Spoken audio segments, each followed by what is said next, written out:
All right, why don't we go ahead and take our seats. For folks that facilitated the breakouts, I just ask if you could come up on the stage.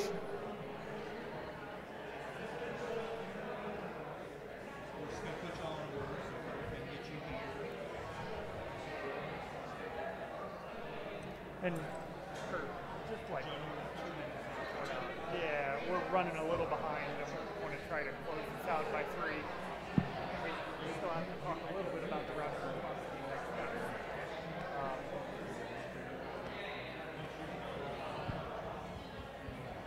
James, are you going to?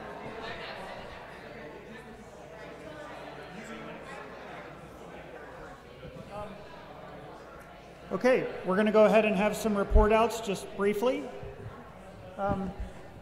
Kurt, why don't you kick us off? Well, good afternoon. We're going to do our report out for education and workforce. I'm Dr. Kurt Oldfield. I'm the president of Spooner College. It's a community college in the Peoria area. Really what our conversation was when we talked about education and workforce for coal-impacted communities or fossil fuel-impacted communities was really the idea of the holistic approach of helping those impacted employees. So thinking about all of the basic needs that those employees were going to have, in addition to not only finding a new career path or moving in a different direction for their career path, but thinking about all of the impacts of themselves, their family, and then the challenges they're going to face. So really, communities who have a longer flight or glide path, knowing that you may have a coal mine or a fossil fuel power plant closing, to think early about collaborating with as many organizations as possible so you can start to identify barriers and solutions to those barriers to help those employees move into a new career and hopefully stay in the community, but get re-educated in a different career field.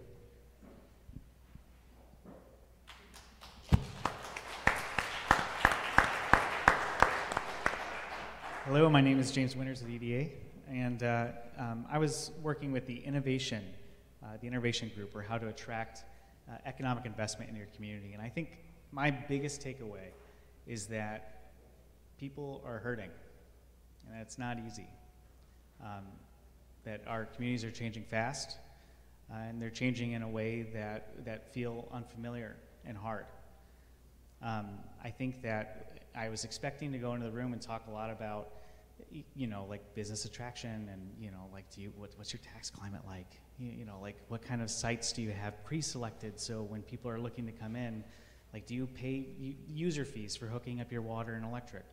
But no, we ended up talking about how coal is a way of life and it's changing, and that coal has become vilified, a 4-letter word, I think someone said, and that there's other uses for coal that aren't being considered.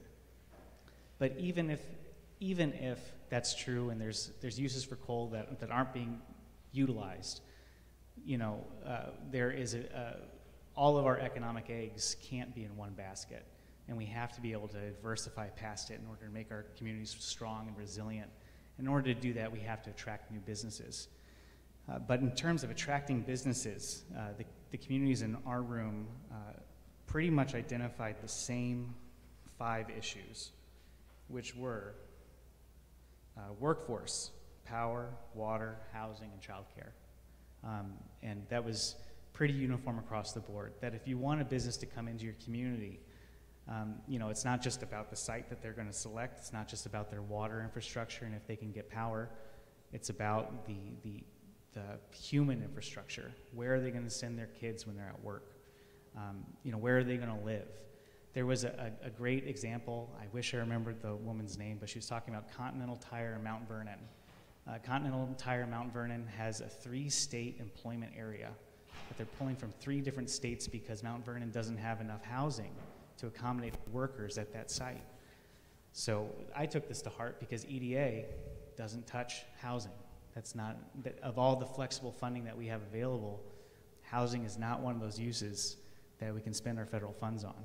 So if we want to be able to make our communities more resilient, so we can have more Continental Tire jobs, so we can make our communities more economically diverse, we have to be able to put people somewhere. Fortunately, USDA has a lot of resources there, but that's something that we need to be considering. In addition to that, you know, we talked a little bit about how fostering entrepreneurship can be a way of diversifying our local economic portfolio. And there's a number of ways to do that, whether it's working with EDA or USDA or other agencies. But I think overall, you know, there's a lot of healing that needs to happen. And, you know, it's not just about the jobs, and it's not just about, like, what we're doing to grow our communities, but it's about, like, who we are and what skilled labor means and how we can keep that spirit of innovation fostered and living into the future.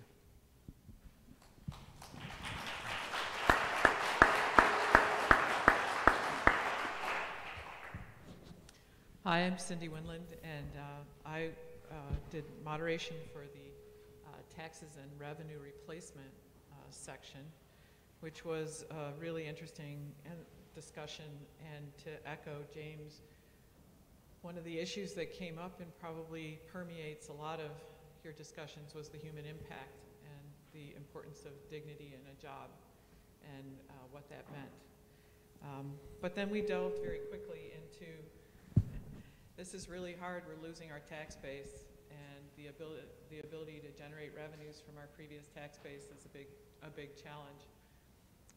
A lot of the things that we discussed are the problems that we heard this morning, that small communities or communities that are host communities or supply chain communities face when a tax base leaves, but also the process of the tax base leaving. And that is that there's some fundamental issues with the way that electric generation is valued, and that there isn't anything that's standardized. And as you probably all know, that is something that has some latitude among states and even among localities, that some valuation is based on property tax and others on production. And so obviously when production goes down, the property taxes go down. In electric generation facilities, the property taxes can be appealed, and we heard a story of an 8-year tax appeal that's currently at the Illinois Supreme Court. And should the community lose, the repayment will decimate the community and has already strangled the school district. And these are using the words that we heard in our session today. There were some discussion that we had also heard about the difficulty in applications. The pre-application costs are onerous. If you want to use and this is using the Illinois example, if you want to use the Illinois DCEO funding, you need to be fully permitted, for instance, before you're even eligible to apply, which, as we all know, is onerous in its own right. But in order to get a permit, you have to have all your engineering done, and you still don't even know if you're going to get your state money, let alone your federal money. So there's huge roadblocks that were identified to applying both at the state and the federal level. And of course, cost share, match as we call it, or cost share as the federal people call it, and match as the local people call it.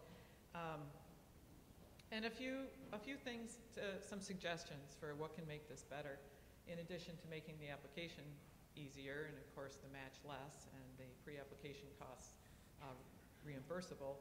The state of Illinois did a 1-year plugging of the loss of school taxes in electricity generating communities.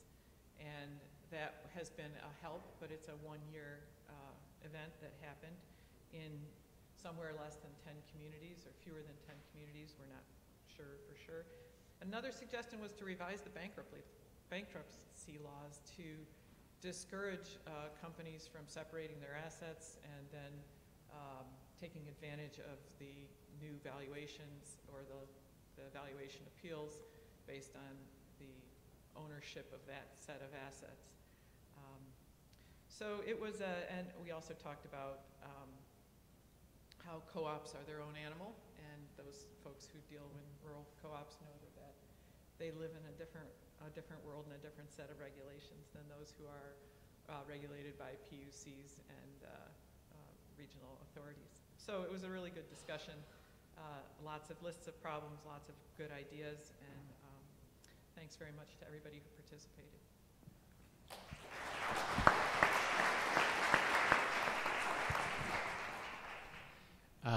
Jonah Wagner. I'm a senior advisor in the Department of Energy. My co-facilitator, Jeff, is maybe over there, from Vistra, and I had a wonderful discussion, and I think we were joined by other co-facilitators who made themselves known throughout the discussion, John and Blaze and Bill from EPA and DOI. And I think one of the interesting things about the discussion, just as a meta comment, was it was sort of emblematic of what it takes to solve the kinds of problems we're talking just about solving, where if you have developers and investors, community leaders, and folks who've been in the industry a long time, folks from the community, if you get everybody in the room, you start to figure out where every single gap sits for each of those groups and how you can actually start plugging away and solving them. And I suspect if we had another couple hours, we might have actually solved some concrete problems together. So it's a testament to Brian and Briggs and the whole IWG team in pulling all this together. I think the broad story that we discussed went something like this, that this is an unprecedented moment, right? We're only going to go through this type of an energy transition once, at least in this generation.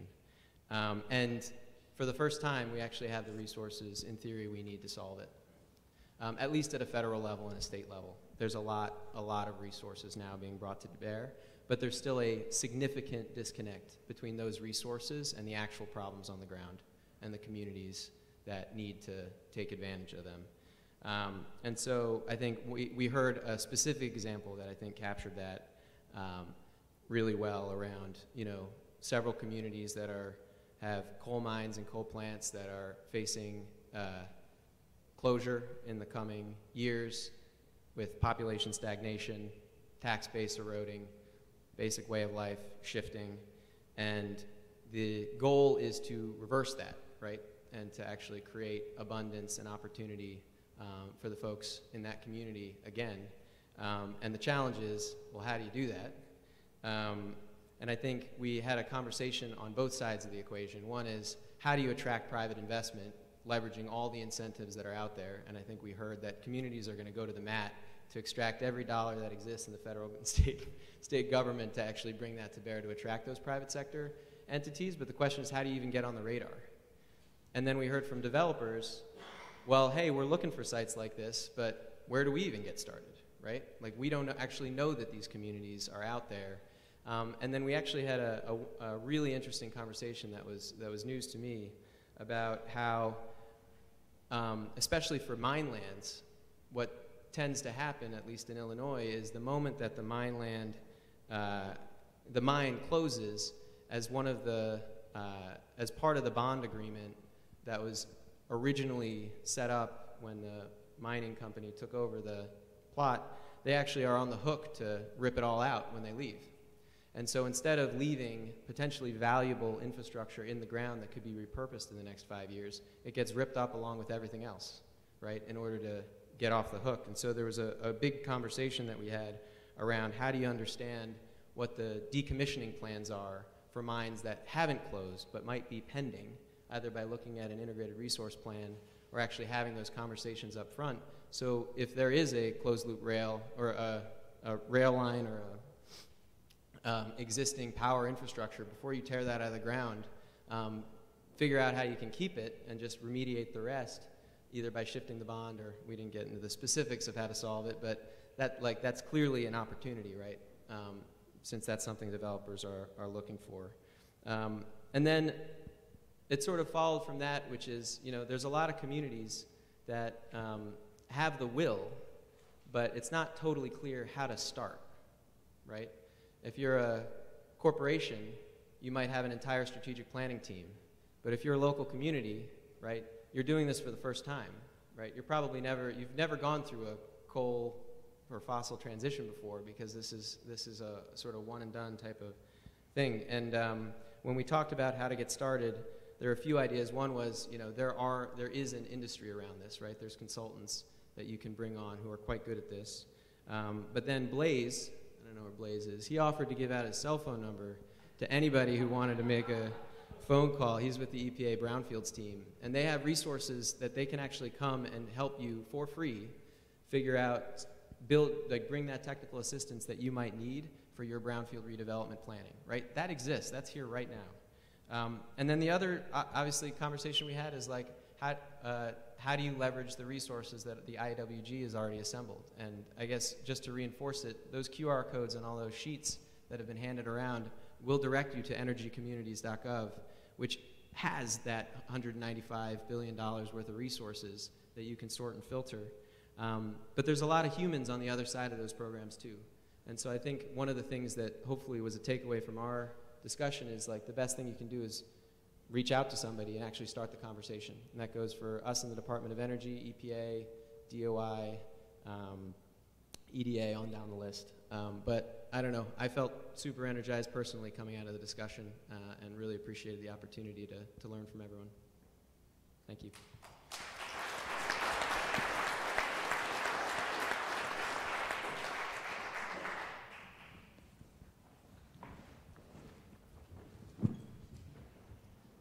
Well, I just want to thank our panelists. That was a fantastic report out on the facilitated breakout sessions. And thank all of you for participating so that they had something really substantive to report out on. So appreciate you all hanging around and participating there. And next I'd like to welcome up our rapid response team leader to talk about next steps, and then we'll close this out. Thanks, Briggs. Thanks, everybody, for staying all the way through. What I wanted to close out with is just to reinforce that this is the start. This conference today is it's the kickoff conference for the Interagency Working Group.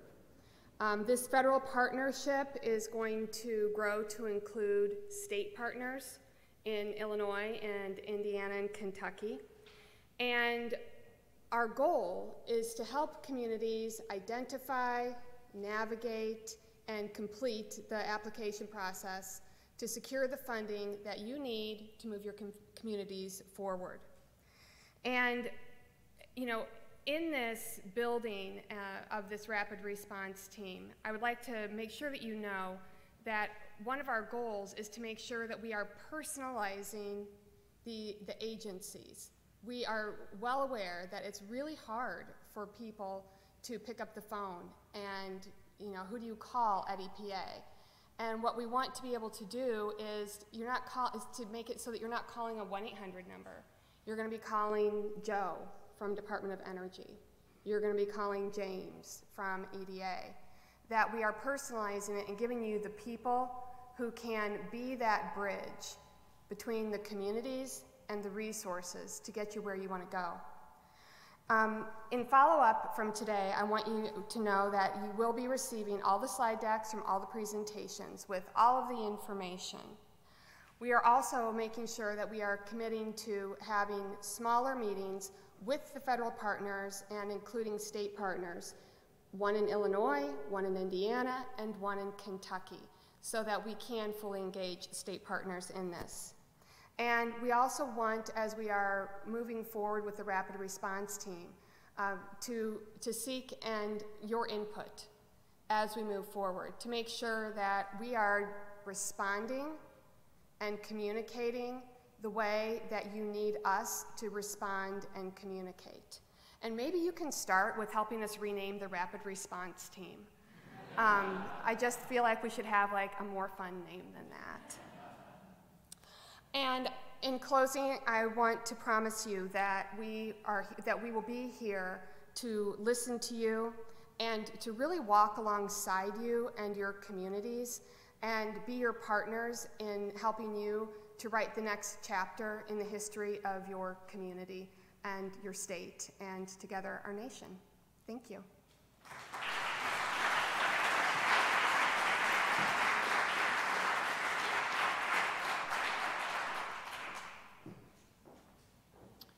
Okay, well, thank you so much for being with us here today. It has been absolutely fantastic. Without you, this would not have been a success. So I think you should give yourself a round of applause. Thank you very much. And just to just to sort of expand on Betsy's next steps more generally, I'm sure there are people that either couldn't make it but would have liked to, or maybe other folks that we haven't yet met but that are in your networks.